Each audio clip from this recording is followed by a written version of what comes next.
In terms of other games that I've been playing right now, I completely forgot about this. I've been playing a little bit of Microsoft Flight Simulator. Not a ton. That's not a war game. Yeah, but that's not even a strategy. Is it a strategy game? I don't know. Doesn't that melt your graphics card, I hear? Military graphics card? No, not military. Melt your graphics card. Yeah. Well, I have a 1080, so it's probably okay. But it wasn't for this though. So I was playing this and I was kind of like, you know what, this is kind of fun. And Tortuga keeps bothering me to fly IL-2 with him, which I have IL-2, but I pretty much never fly. And one of the reasons I never fly is it's really difficult to fly a combat game like that using your mouse to look around or using the hat on top of the joystick. So between enjoying flying in Microsoft Flight Simulator and being pestered by Tortuga, I decided that I would purchase a Track IR, which is a really cool piece of software that I think you're reviewing. I don't know if you posted your review yet, Tortuga. Hopefully by the time this video goes up. Or wasn't it supposed to be before Microsoft Flight Sim came out? There's no actual timeline for it. It's just it's ready when it's ready type thing. Because I want to make it perfect. Okay, but what it is it's a really cool sensor basically that goes on top of your computer monitor or I guess wherever, and it tracks your head movement. So it allows you to look around a cockpit. So like I can turn or move my head around, and it'll cause my character in game to turn or move around. So like I can tilt my head or whatever, and I can still swivel my eyes so that I can see what's going on the screen. While it also sort of monitors where my head's going so that you can look behind you, you can look to your left, you can look up or down in a really natural sort of a movement of what a pilot would have to do to maintain situal awareness without having to try and navigate your mouse while you're simultaneously trying to fly a plane that you've also got rudder pedals and a joystick and a throttle going for. So it's one of those things that's, kind of a must for a lot of flight sim folks, and so I picked it up, and so I think I'm probably going to start playing some IL-2 soon. Although you might be mad at me when I say this, Tortuga, I'm kind of more interested in the IL-2 tank sim than I am the flight sim. But I've been watching Wolfpack play those tank battles, and it looks pretty freaking awesome to have like the entire interior of a T-34 modeled in a game. I don't think I've seen that, at least not anytime recently. I no longer have any room for disappointment. You've already disappointed me too much.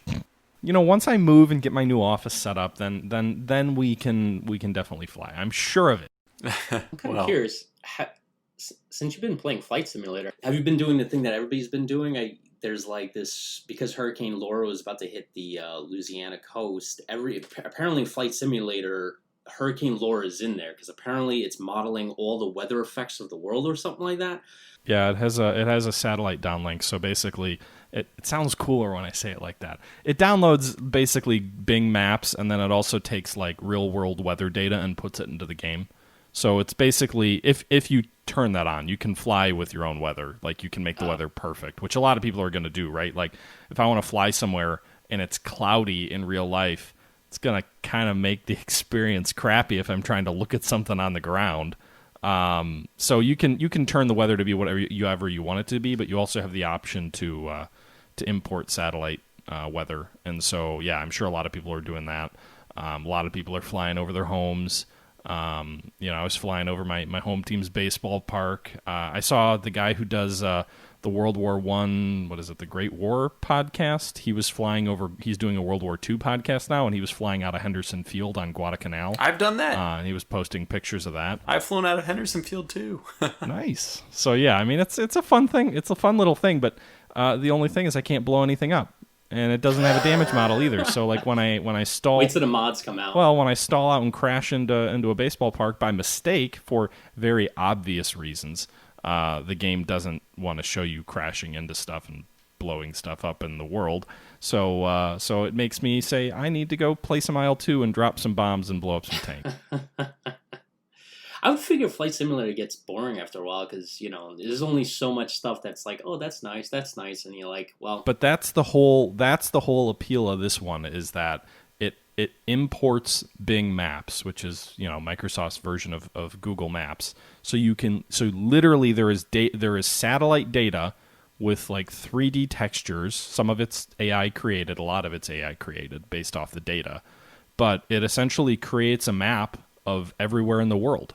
So you can, if you get bored of flying anywhere in the world, I mean, I don't know what to tell you. But you can literally fly anywhere in the world, and it's got textures and graphics and buildings and all of that for the entire globe. And that's what really sets this thing apart. Let's just say that replayability is very high. unless you've flown the entire world, there's going to be something new for you to do. And you can do something new in a new airplane, or you can do the same thing in a different airplane. There's challenges flying in the different weather. Like the amount of different knobs you can turn it's pretty exciting. I was watching one of your videos, I remember. You were trying to do some landing and you thought you were going to fail, and you actually did it right the first time. Oh yeah, I got very lucky. I was at some point, I'll have you know, ranked 8,000 in the world for the Courchevel challenge. Did you get a sticker for that? No, but I did, tell my mom. But yeah, so I mean, if you're having trouble visualizing this, Sean, or anyone listening, imagine, Google Earth, right? Like, that's essentially, imagine you're flying around in Google Earth. Like, that's the granularity that the game provides, and so that's what makes it really special. Also, to go back to what you were saying about Track IR, we jumped off, but I wanted to mention it's basically pseudo VR. It's basically the middle ground between full-on VR, or having to use your joystick hat to look around a cockpit, or there's different things for racing games. Track IR also works for that. It's really useful. Yeah, I've been very impressed by it. Yeah, and as far spoiler alert for the review, now you got to get it out. The other nice thing, unlike VR, is I can still see my keyboard, and I can, if I forget where a button is, it's easier to kind of figure some of that stuff out, because I don't have a hat on that restricts all my view.